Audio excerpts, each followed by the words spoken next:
Good afternoon, everyone. Thanks for coming along to this second session of this afternoon's focus on climate emergency and sustainability. As you all know, and I'm sure many of you have picked up from earlier sessions, the Scottish Government is committed to all buildings in Scotland being net zero emissions by 2045. And clearly, that may seem a long way away, but we need to work now to make it happen. In this session, our panel, we'll speak about in a second, we'll discuss the challenges faced when we're delivering net zero emissions in the built environment and tell us about some real life examples of the work that was already underway to help us achieve it. I'm really pleased that the speakers we've got along today, and in order, we will have Richard Lockhart. Richard's the Associate Director to the Scottish Futures Trust. And following Richard, we'll have Callum. Callum, my namesake, Murray, will be as a director at CCG Scotland. But before getting into the presentations underway, we've got a few housekeeping messages, standard housekeeping messages, folks. You will have noted that your microphones have been muted, and that's to make sure that we don't get any echo or feedback distortion during the session this afternoon.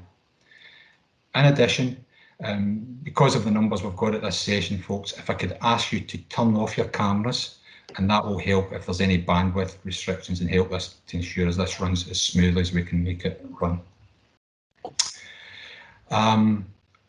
In terms of questions, we're going to go through all the presentations first, and we'll have time for the questions at the end.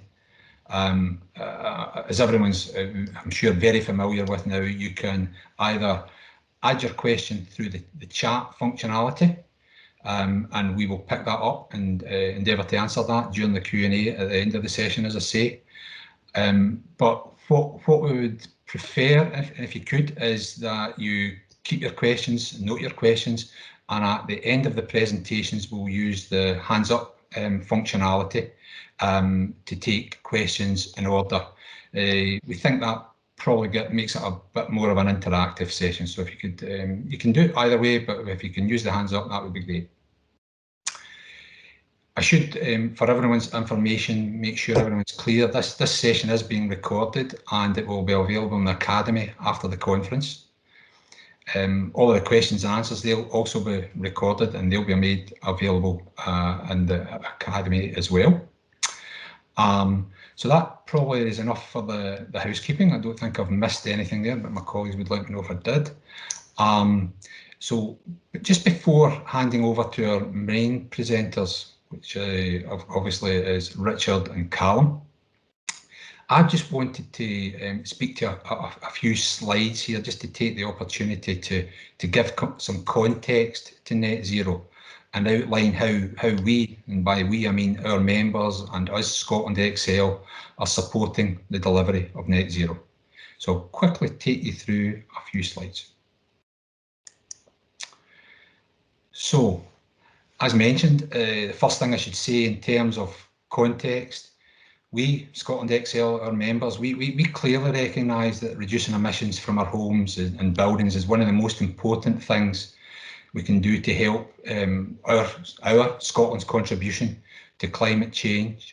And that's borne out by the fact that I looked up and doing some research for this presentation. That's borne out by the fact that our homes and workplaces account for 21% of Scotland's greenhouse gases.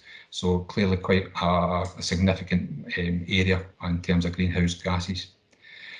On top of that, the fundamental message we get from our members is that their objectives for their housing stocks and their building programmes is that we need to be building with net zero clearly at the forefront of our minds, so that the houses that are ultimately delivered are warmer, greener and more efficient. And I'm going to come back to that phraseology again in the presentation. The target of net zero by 2045, as I indicated at the start there, it might seem a long way away, but it's the steps we're taking today that are critical to being able to meet that target. Additionally, I'm sure that many people will be aware, the target for new buildings, that's new buildings to have zero emissions in their heating systems from 2024 is essentially just round the corner. there's a lot of work to be done there as well. But as we also know, another key thing, these are obviously environmental targets, but we also know that supporting the achievement of these net zero targets and the actions that we're taking along the way to meet those targets go a long way to tackling fuel poverty, another key objective of the Scottish Government. So, what does that mean in terms of Scotland Excel's portfolio of frameworks? We have quite a well-developed suite of frameworks. We believe that our frameworks that can support our customers, our members across all of the various aspects that go to delivering greener, warmer and more efficient homes and ultimately delivering net zero. Looking at this slide here, if we start at the beginning of the process, we are, currently at this point in time, we're finalising a strategy for our building construction consultancy. That strategy will be finalised in the next few weeks. And that framework, when it's developed, will include all of the professions that can assist our members in the design of their sustainable homes. We then move on from design, obviously, which we can get from our building construction consultancy. We move in there where we're actually trying to create the homes. And that's where our current framework, for new build residential construction, obviously it helps all of our members to build in the fashion that will allow and support the delivery of net zero. I'll speak a little bit more about that in the next slide, a few key points in that. But then it leaves me with another couple of areas at this point. We have, earlier today, we had a session where we spoke very much about our energy efficiency and contractors framework. We're currently reviewing that framework. It's still in operation right now. So we've got where we can help in design, we can then help in create. What our energy efficiency framework, energy efficiency contractors framework does is it allows us to, our members, to retrofit and upgrade their current housing stock to bring them up to the latest efficiency standards. And the last point I would like to say in this slide, and it's one that's new for us, we clearly, people can see the transition, the migration that's going to happen to electric vehicles from diesel powered vehicles, petrol vehicles to electric vehicles. We are in the midst of, we have developed a strategy for electrical vehicle charging infrastructure, and that framework, we will be looking to tender that in the coming weeks. So that's one to look out for. Just one final slide from me before moving on to the main speakers, and it's specifically about our new build framework, which we believe is the most effective route to the market for our members and fully supports their aspirations to build sustainably for all their projects. The framework allows for all of these options that you see here and the way that we heat and power our buildings so that we're progressing towards net zero through our new homes, that they're energy efficient, that they have lower running costs, and therefore, ultimately, they will help tackle fuel poverty as well. That framework, this current framework, we are really proud of this framework. It started back in 2019 to support our members deliver their affordable housing programme. Clearly, due to some of the COVID impact, projects were delayed, but it's really pleasing to see that we're working with 20 members today, and we've got 12 projects that are currently in progress, and those projects are, you know, the value is almost £100 million, delivering 500 homes. In addition to that, what we see in our pipeline, and we see quite a full pipeline, we've got a further 15 projects being tendered right now, which equates to another 750 homes and some £150 million of value under that framework. So we're really delighted about that framework. We're delighted about the contractors in that framework. And we've got one of those contractors today that you're going to hear from a little bit later when we speak to Callum from CCG. However, what I would like to do in the first instance is hand over to Richard from Scottish Futures Trust, and he can give us his presentation, and I will end this slideshow and stop sharing to allow Richard to do that. Bear with me, folks.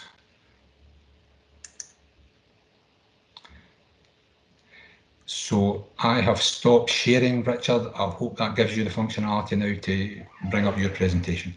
Thanks, Billy. I'll just give it a shot now. Hopefully, can you see my slides? Yes, we can. Oh, that's fab. Thanks for confirming. So, hi everyone. Thanks for joining us today, and Billy, thanks for that introduction and the discussion of what Scotland Excels currently doing. That's really helpful. I'm conscious it's a very sunny day and we're all inside discussing these things, so thanks for bearing with us. I actually walked to the office today because of getting work done at my home, and it was a tough one coming back inside, especially when summer's only just started. But I just wanted to talk for the next 5-10 minutes, really just give you all a bit of an update on what we've been doing at SFT with Scottish Government and public sector and private sector colleagues on developing a new net zero public sector building standard for the public sector state. So that just was published in March, and we just thought it'd be useful for you to be aware of it if you've not caught it already in the massive stuff that's coming out around net zero for good reasons. I just thought it'd be helpful to talk in a little bit more detail about what it's about for the next 5-10 minutes to give you a bit of a snapshot of that, and then hopefully open it up to questions and then ongoing discussions. More than happy to speak to members as needs be after, either in the Q&A session or indeed after today's event. But thank you very much for giving me the opportunity to talk to that today. So just that first slide of mine is just to give a bit of a snapshot of what this new net zero public sector building standard is all about. As we say in the slide, it's clearly voluntary. It's been a collaboration between Scottish Futures Trust, Scottish Government, range of public sector bodies that have helped us lead on it, including local authority and construction sector. As many of you may know, I'm at SFT, Scottish Futures Trust, and we work closely with the public and private sector. We have been doing so since 2008, and it's all about improving public sector infrastructure and helping the public and private sector in doing that. I've been with SFT since 2013. I'm a lawyer for my sins, so I lead on our commercial and legal work streams in our net zero team, along with my very able colleague, who some of you might know and who might be on the call, so might be slightly embarrassed by this, Jamie Goth, who's our sort of technical whiz and has an engineering background. So we've been working closely with Scottish Government and public sector colleagues in developing this new voluntary net zero public building standard. So as I say, I just want to talk to you a little bit more about what that standard's about, give you an overview of it, how we see it working in practice, so the work we've done to date, the guidance that's being developed to support those standards, and then give you some links to the standard itself and open up to questions and let Callum speak shortly. So I can imagine you're asking, so what is the net zero standard all about? So the focus on it is very much, it's defining, delivering and verifying net zero greenhouse gas outcomes for public sector new build and major refurbishment projects. So as you can imagine, it's very much focused on trying to support the public sector in having ways and means of reducing carbon, principally in their new build and major refit projects, and looking out at a basic level, looking out to net zero by 2045 and supporting the public sector in their journey towards that, particularly at this stage with major new builds and major refurbishment projects. So in a snapshot, you've got those three themes, the three key themes, which are place, carbon and environment. So a lot of you will be familiar with the notion of place in sort of Scottish Government and public sector speak around inclusive outcomes, inclusive net zero and inclusive growth. So the first strand, that place strand, which forms objective 1 of the standards, that's very much focused on if you're building somewhere, or if you think you need to build something, do you need to build it in terms of the infrastructure investment plan and the thinking there? Do you need, and if you do need to build it, or if you need to do something, can you refurbish what's already there? Can you cope without building it new? Or if you do build new, make sure it's the best possible place for that new asset to be built. And then the second theme, as you'll appreciate, is carbon. So it's thinking through carbon in terms of carbon in the construction, design and construction of the new asset, the new building or major refurbishment. It's then thinking about the operational energy of the building once it's built. So, and encouraging public sector to think through not just embodied carbon targets, but operational energy targets. And some of you might already be familiar with that through a couple of the SFT and Scottish Government programmes that you might be involved in. So that would include the local education investment programme or our hub programme, which I know a number of projects are already working through those programmes and focusing at operational energy targets and indeed embodied construction carbon targets. So the third strand of that carbon theme is around whole life carbon. So that's thinking through once the building is built and it's in operation, if you're making any changes to that building and some of the kit in that building, for example, boilers or key infrastructure in the building, thinking through the impact of any changes and how that will affect that building contributing towards net zero targets of you as a public sector body or the wider public sector. And then last but not least, the third theme is environment, which is, as the name suggests, it's both indoor and outdoor environments. So it's indoor environmental quality, things like ventilation, things like thermal quality of the building, the acoustics to lighting. Clearly at the moment, things like ventilation is a hot topic, for want of a better expression, because of COVID-19, but it's thinking of those things in the round around how that contributes to net zero ambition. And then last but not least, the external environment and other aspects, that's thinking of, it's linking slightly into the place piece of the first objective, but that's very much focusing on biodiversity. What can you do with that asset to actually improve its net zero contribution even further? So for example, if it was a school or a hospital or a community centre, might you think about planting trees around it or doing things that kind of add further to its net zero ambition? So that's it in a bit of a nutshell. Just to dig in, slide 2, hopefully you can see the focus, as I probably laboured there. The point is it's around the net zero standards, focusing very much on construction projects. So that's new build construction projects or major refurbishment projects.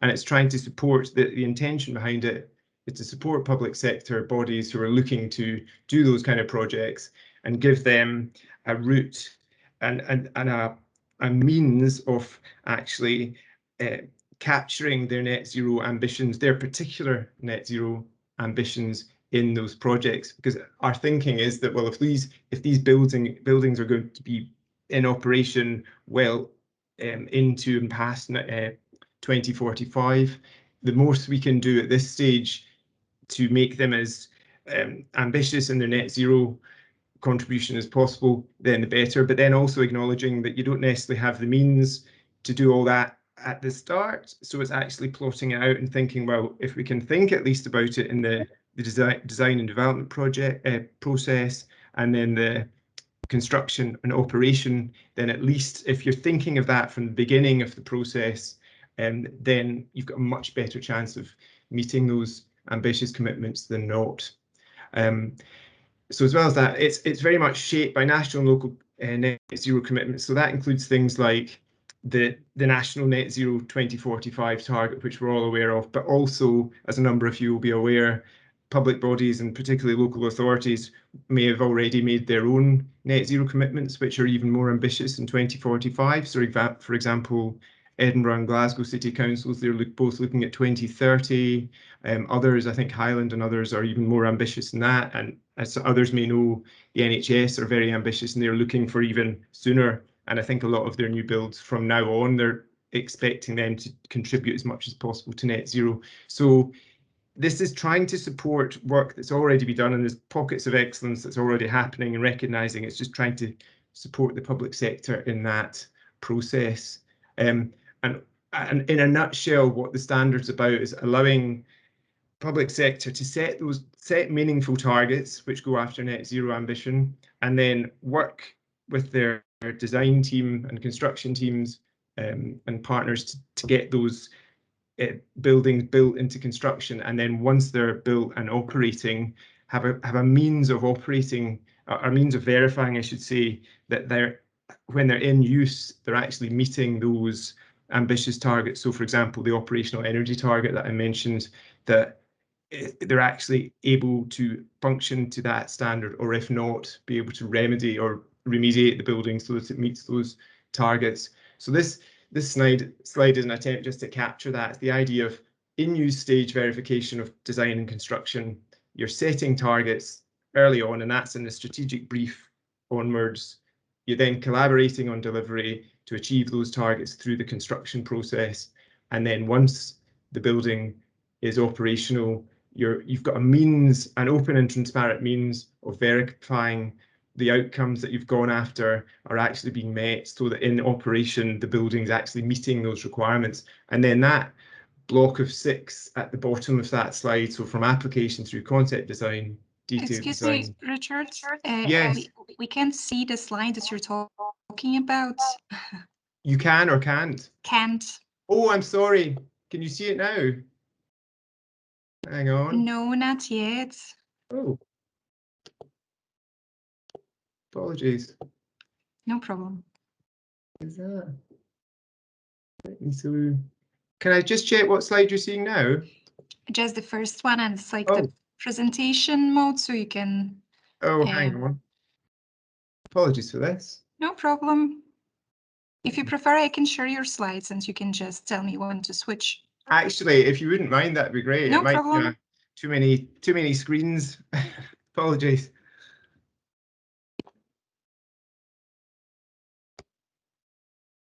I'll just come out.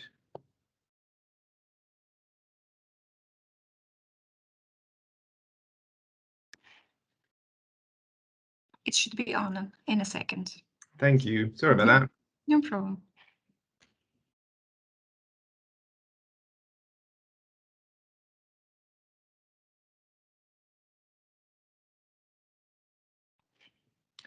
Perfect. So if you could just go on to slide 3, I'll just wrap up and then move on to slide 4 in a minute. That'd be great. Thank you. So apologies, that was you were writing in the dark there, so apologies about that.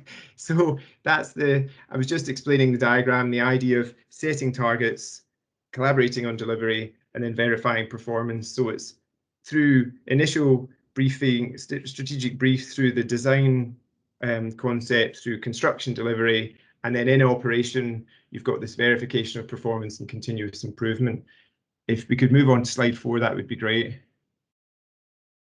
Thank you. So really, why am I telling you all this? The idea is it's about navigating, giving public sector bodies a means of navigating through all the regulation and ambition and climate related policy that's coming on stream, and it's actually, we hope it's a means of actually giving the public sector that a means of navigating through that. So, for example, the infrastructure investment plan, investment hierarchy I mentioned before, building the right place, right building, right outcomes, things like net zero deadlines. So the 2045 deadline that's legally binding, through to, it could be a local authority or public sector body's own ambition, a deadline there, through the energy regulations that are already in place or forthcoming, air quality liabilities, for example, and even the reporting duties, which are only being enhanced and will be expecting more of public bodies as of next year. So this is hopefully giving another tool that actually helps declutter the environment, or at least give a route through all these necessary regulations and policy demands. So with that in mind, I just thought it might be useful if we go to the next slide, slide 5, it's just to give you a bit of a flavour of what we've been doing in addition to producing the standards, the main document. Some of you might be aware that we're in the process with consultants and with public sector colleagues of developing guidance that supports the standards at a kind of national level, at a local authority level, at sector level, just so that it's making it more practical for public sector bodies wishing to use it. So we're in the throes of developing that at the moment with a governance process with some really helpful outcomes. So that's being looked at over the summer. But to inform those, what we've also done is set up pathfinders with our education colleagues and health colleagues and with a number of local authority colleagues and public sector colleagues. So this slide is really just to give you a flavour of those, because we find that the pathfinder is really helpful at informing the guidance and how the guidance might look. So they fall into three broad categories. You've got education major refurb, you've got education new build, and you've got health new build. So the education ones include, for example, St Sophia's Primary School at East Ayrshire Council, Pennycook High and Midlothian, and then you've got a range of education new build that you'll see through from early learning centres to secondary schools and Dunfermline Learning Campus, which some of you know will be it's a combination of schools and college learning facilities. And then last but not least, health new builds, Monklands Hospital and Kincardine Health Centre. And those pathfinders have been really informative for understanding, well, what's the standard going after, but what's the good practice that's happening now and how they align and where the gaps lie and how that informs the guidance and taking the standard forward. Next slide would be great, thanks. So I'm conscious I've massively overrun with time, so apologies for that, Callum. The standard, the benefits, really just to capture what's it going to do differently. It's about setting net zero targets and helping the public sector bodies, give them the confidence to set the targets that's appropriate for them, because it's a voluntary standard. And then it's also giving the teeth to allowing them to verify those targets in use once the building's operational, not just once it's designed and constructed. So it'll help meet legally binding targets. It'll produce things even at a practical level like better air quality, environmental quality indoor and out, which clearly benefit to the building, as well as going after net zero commitments. How will it do it? It will be about carbon performance being at the core of the project. There'll be energy modelling through the design, the construction and the operational stages of a project to help meet targets. And the verification and use, so that'd be about remediating underperformance and making that performance as good as it can be. And then just in terms of the next steps, what we're doing next, as I was mentioning, the detailed documentations in the throes of being completed. We're happy to speak to authorities that are interested to know more and want to do projects now. There's a peer review process that's running through the summer. And then last but not least, the intention is to launch the document suite prior to COP26. So last slide for me is just questions obviously next, assuming I shut up and give Callum a chance to speak. There's a link just showing the standards if you want more information, and that's my contact details and my colleague Jamie's. So thank you very much. Okay, thank you very much, Richard. If I could just now quickly hand over to Callum to carry on the presentation, and if there's any questions for Richard, I see a couple coming up in the chat already, we can pick those up at the general Q&A session at the end. If I can just hand over to yourself, Callum. Hi, good afternoon, everyone. I'll just rattle into my slides. By way of introduction, I'm the Development Director for CCG in Scotland, and my task today is to share the business address to net zero emissions in the built environment. Innovation and change are familiar concepts, and within our business, and our research and development into process and product is a regular and ongoing thing, which is probably a good thing in the current context, because we're about to embark on a period of very, very significant change, and Richard's just done a good job of mapping out some of the direction of travel there. Change for us, though, it's led by climate change fundamentally, and my focus, unsurprisingly today, is in the evolution of the CCG Net Zero Home, which is an immediate response through housing to net zero delivery. If you could move to slide 2, Alexandra, please. Our business has been pioneering construction advancement, the elimination of waste and inefficiency for now over 20 years. And that's under intent to deliver a more sustainable business model, and with that a building quality standard. In the currency, the business has evolved an exemplar capability in off-site manufacture. The use of off-site timber systems, involved an investment around 12 million of our own funds back in 2007-8, in plant, equipment and in people. It involved fundamental change in construction methods or construction culture right across our business, and correspondingly we are well placed to address what's ahead. And as I mentioned, what's ahead is significant change for the industry, and as was highlighted by Billy at the start of the process, the journey really kicks in 2024 when we go non-gas. New build housing in Scotland has got a key role to play in ensuring that the government's targets are met and achieved, and it's therefore been highlighted as a change where, a sector where change is due in the short term, and that change of direction in 2024, non-gas, is literally just around the corner. It's right on top of us just now as designers, as contractors, and it will induce and accelerate transition to net zero.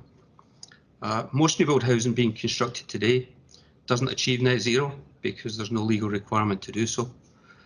The transition to net zero, as I've mentioned though, is capable now, and it requires a change to the typical fabric, heating and the renewable strategies that are being utilised at present. Slide 3 please, Alexandra.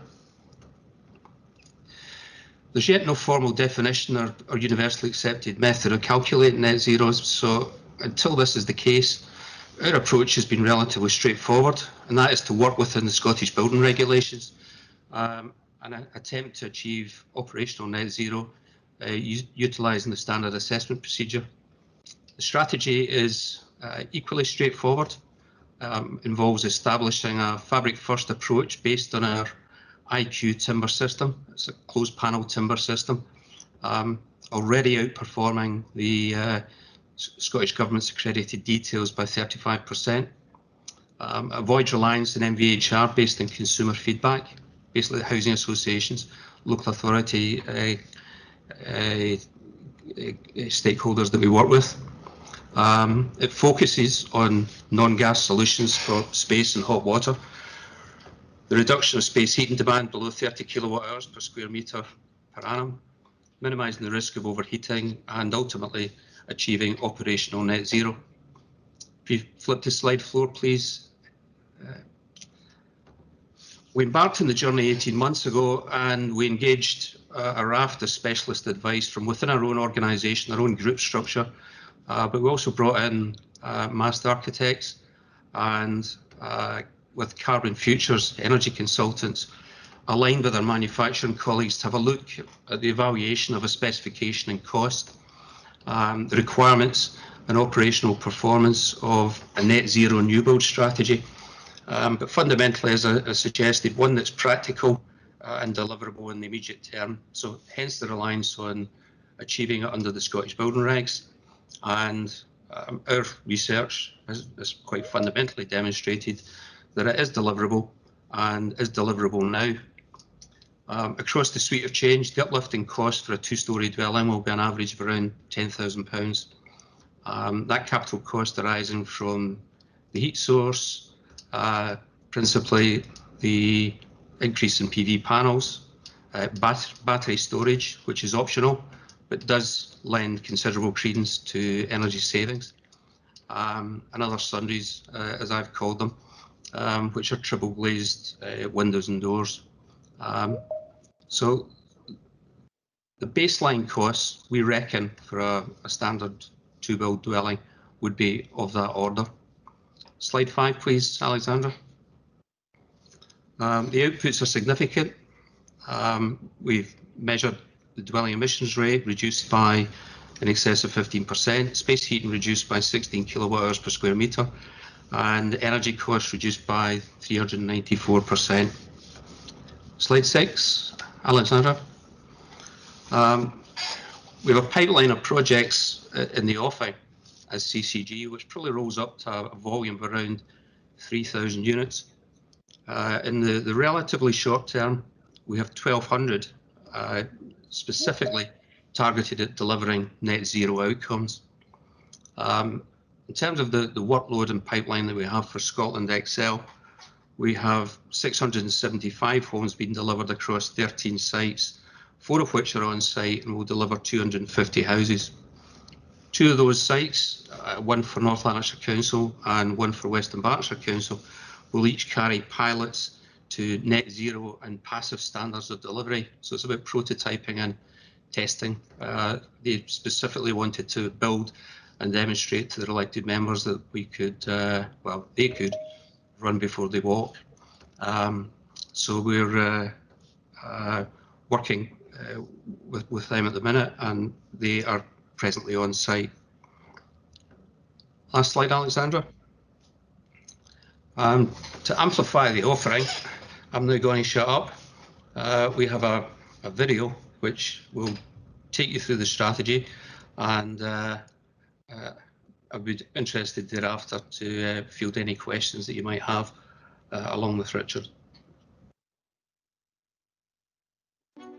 The climate crisis is one of this generation's biggest challenges.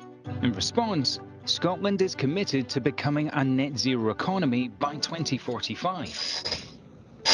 For new house building, decarbonisation will commence as early as 2024, requiring rapid alignment of policy with construction resources, methods and technology to ensure essential targets are met. The climate is... Apologies, I'll try again because I think not everyone can see it. So I'll just try to share it again if that's okay. Thank you all. And I'll just, apologies for that. I think some people seem to be able to see it all. Let me just.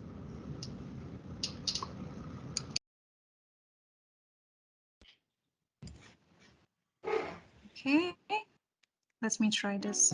The climate crisis is one of this generation's biggest challenges. In response, Scotland is committed to becoming a net zero economy by 2045.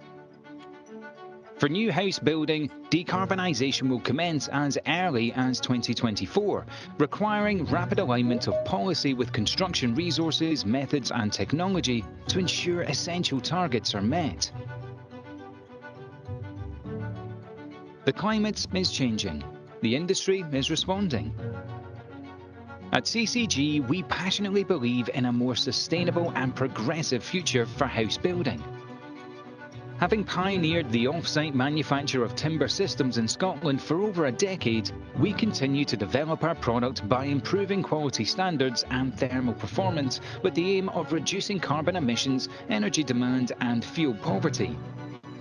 We are now proud to introduce the CCG Net Zero Home. Designed to the Scottish building regulations under use of the standard assessment procedure, the performance of each home is measured in terms of energy use, CO2 emissions and cost. To achieve operational net zero, the dwelling emissions rate requires to be less than or equal to 0 with dynamic simulation modelling used to measure regulated operational energy performance across space heating, domestic hot water, lighting and ventilation solutions. In this process, we have designed a basis for net zero delivery that is practical, affordable and scalable for any residential development. Adopting a fabric-first approach, the starting point is our IQ Timber system, a panelised wall solution that integrates with low U-value components and combines with floor and roof cassettes to improve airtightness and reduce heat loss. Having optimised the building fabric, solar panels are applied to the roof to capture energy from the sun. The system can be augmented by battery storage, which allows the consumer to benefit from excess generation and deliver annual energy savings of up to £460. Future non-gas requirements have led us to consider alternative low-carbon heating technologies. The adoption of air source or ground source heat pumps can be specified on an individual basis or as a communal system that combines with conventional distribution to deliver hot water services and space heating. Decentralized mechanical extract ventilation provides a cost-effective and easy-to-use alternative to mechanical ventilation and heat recovery. The system permits both comfortable levels of airtightness and continuous airflow throughout the home. With lower carbon emissions, lower space heating demand, and lower energy bills, the environment and communities of Scotland can move towards a more sustainable and progressive future, designed and built by CCG.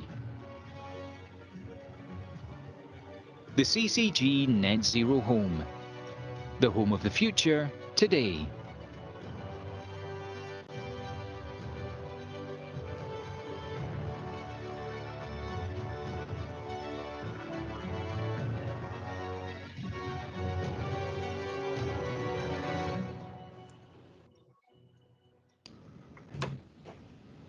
Thank you.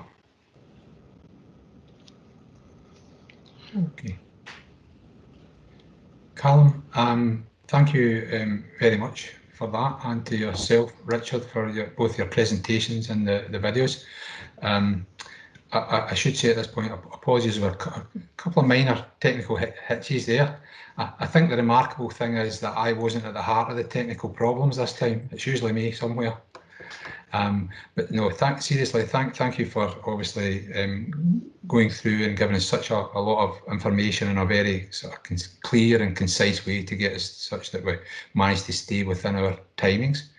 We've got a little bit of time for questions. We've got a few questions on the chat, but before just looking at those, can I ask if anyone else wants to ask a question, if they could raise their hands, and I'll try to pick it up here. So we've probably got 5 or so minutes, folks, because I failed miserably in my last session where I went over. This session, because there's another session following, I've got to get us stopped by 10:02. So I've got a couple of questions. The first one is from Annabelle Travers, who's our Corporate Procurement Manager at West Dunbartonshire Council. And Annabelle is asking, in terms, I think this is directed at yourself, Richard, in terms of some of the references to the standards you were mentioning there, obviously whole life costing is critical to making the right decisions here. Annabelle's asking, will the standards include provisions for or budget in terms of whole life costings? As far as I'm aware at the moment, there won't be specific budget sort of available. It will just be around encouraging kind of use of best practice and considering how to attack whole life carbon and whole life costing when a particular project's being developed and the design is being put together into the construction. So it's more around signposting and giving that opportunity to consider whole life carbon, so that once the building's built, you've still got opportunities to improve the carbon efficiency of the building after that, and think about, if you're replacing particular kit, the carbon implications for that and the opportunity for improvements. Thank you for that, Richard. Thank you. Annabelle, I hope I've interpreted your question correctly there. I think Richard's probably answered the right question there. If I've missed anything, please come back to us at some point, Annabelle, and we'll come back to you. The other question I see here is quite a detailed question from a chap called Scott Restrick. I'm sure Scott will be familiar to a number of people, just not myself. In terms of, he's a very specific question here, so I think it's maybe yourself again, Richard, here, and it's around renewable energy guarantees of origin, REGO certificates, if I'm pronouncing it correctly here. And Scott's asking, would that be a suitable way to designate all energy supplies 100%? Could you use that method as opposed to trying to build energy use efficiency with embedded renewables? Quite a detailed question. He's obviously very helpfully given some other links here to other information as well, Richard.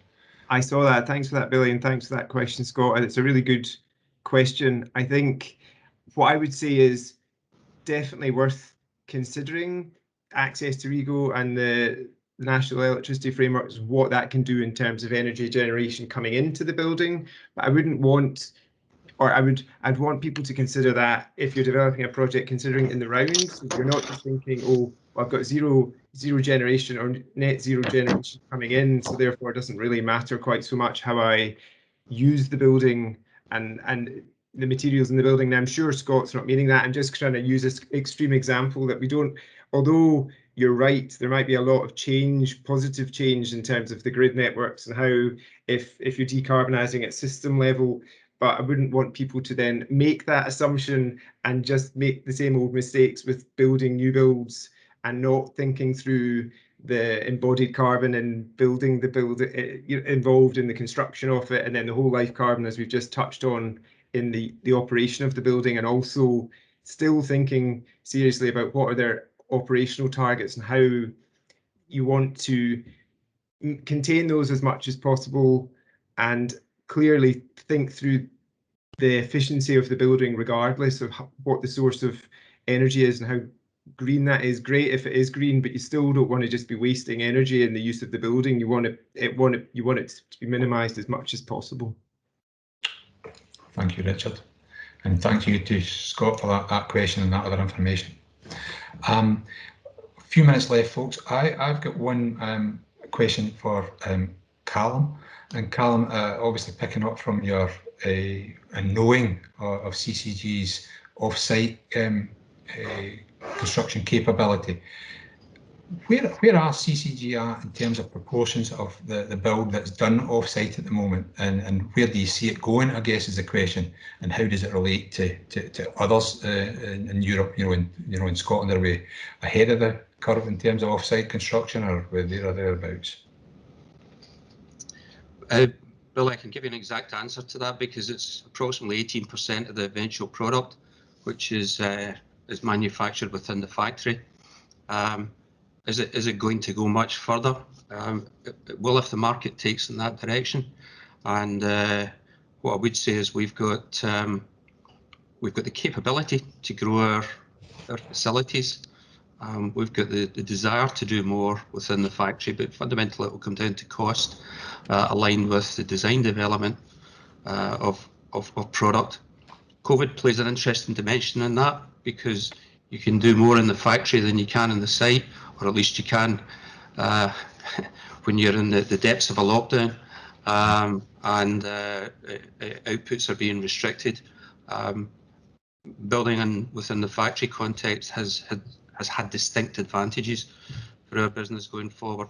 In terms of where we take the process next, one of the things that we're looking at quite specifically is embodied carbon and the materials that we're using to build, because quite fundamentally, if you don't get it right there, then you're missing an opportunity and a huge trick in the process.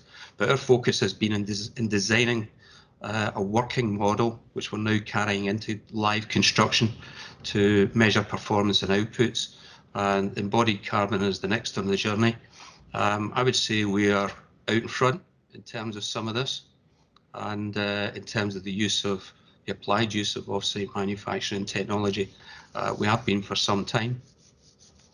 Great, Callum. Thank you very much for that. I'm conscious of time, folks. Probably just time for me to wrap up. If anyone does wish to look at obviously the presentations again, or the question and answer, as I say, it's going to be it will be registered on our Academy website, so you can get it there.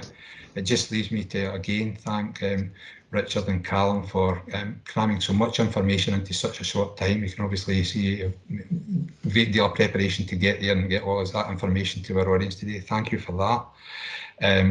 So I'm going to close off at that, folks, and I would just remind folks that the next session starts at 4 p.m. and that's Sustainable Homes for the Future, Passive House. It starts at 4 p.m, so 10 minutes, time to get a quick cup of tea, folks, and you can get into that next session. Thank you very much. I'll leave you there. Thanks, Billy. Thanks, everyone. Thanks, Bill. Cheers.